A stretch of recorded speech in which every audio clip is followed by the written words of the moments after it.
Doctor ही मना करे oxygen नहीं है। हर हॉस्पिटल की यही कंडीशन है कि ऑक्सीजन नहीं है।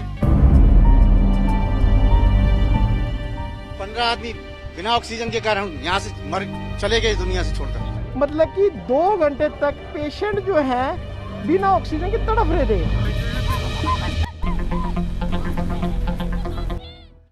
नमस्कार दोस्तों, कोरोना की दूसरी लहर आने के बाद ऑक्सीजन की कमी से हुई मौतें जो उस समय अप्रैल मई के महीने में सुर्खियों में थी, आज वो सवालों के घेरे में आ गई है। देखिए, मैं फिर कह रहा हूँ, पूरी आधिकारिक तौर पे बोल रहा हूँ कि मध्य प्रदेश में किसी की भी मृत्यु ऑक्सीजन की कमी के कारण नहीं हुई।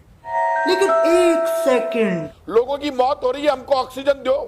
लोग हॉस्पिटल नहीं पहुंच पाए, ऑक्सीजन नहीं मिल रही थी। यह मामला एक बार फिर से तूल पकड़ लिया है जब राज्यसभा में कांग्रेस के वरिष्ठ नेता और राज्यसभा के सांसद के.सी. वेणुगोपाल ने एक सवाल पूछा केंद्र सरकार से कि सरकार बताएं कि कोरोना की दूसरी लहर के दरमियान ऑक्सीजन की कमी से कितनी मौतें हुईं, जिसका लिखित जवाब केंद्रीय स्वास्थ्य राज्य मंत्री डॉक्टर भारती प्रवीण पवार ने कुछ यूं दिया, जो कि आपके स्क्रीन पर दिख रहा है। जवाब इंग्लिश में है, जिसमें लिखा गया है कि no deaths due to lack of oxygen has been specifically reported by states. मतलब ऑक्सीजन की कमी के कारण कोई भी डेथ राज्य सरकार द्वारा रिपोर्ट नहीं की गई है।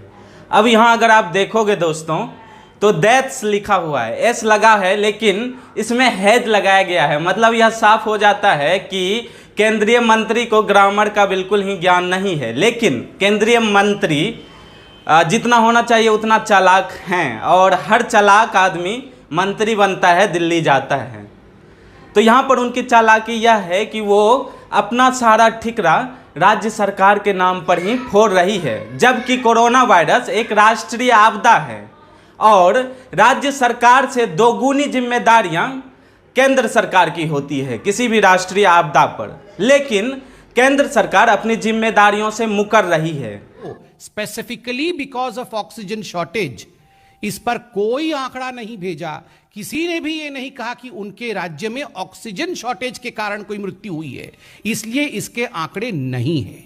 आप सोचिए जरा, क्या ये डाटा केंद्र ने बनाया? नहीं, राज्यों ने नहीं भेजा।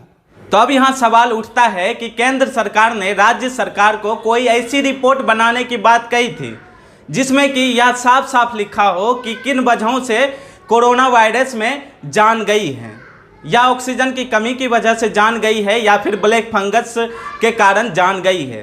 क्या ऐसे डाटा बनाने के लिए कहा गया था?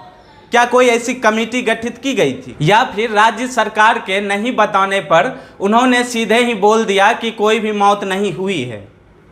तो यह एक बड़ा सवाल है, क्योंकि जब तक राज्य सरकार को यह नहीं कहा जाए तब तक राज्य सरकार भी क्यों ही अपनी वो कमियां दिखाएगी जो जिससे उसका नुकसान हो सकता है। जो सरकार सही आंकड़े नहीं दे सकती, झूठ बोला है उन्होंने सदन में। इस झूठ के खिलाफ कल मैं प्रिविलेज का नोटिस दे रहा हूं। आपने देश के सर्वोच्च सदन को गुमराह किया है, इसका मैं नोटिस दे रहा हूं।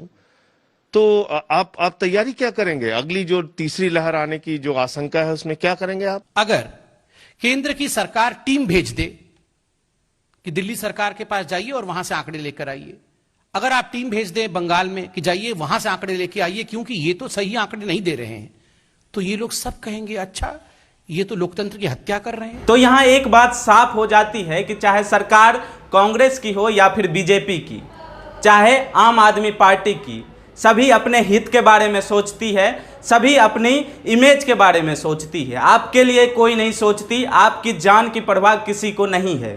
तो आप सरकार पर भरोसा करने के बजाय अपने नागरिक होने पर भरोसा कीजिए।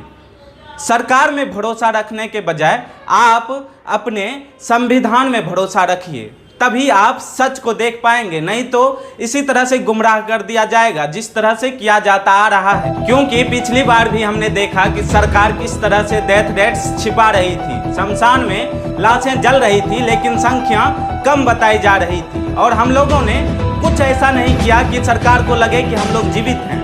हम लोग देख रहे हैं कि सरकार कैसे झूठ बोलती है, कैसे यूपी में शमशान घाट के आगे बैरियर लगा दिया जाता है ताकि हम शमशान घाट के अंदर की वो तस्वीरें नहीं देख पाएं, वो दृश्य नहीं देख पाएं जिसमें सरकार सच को छुपा रही है।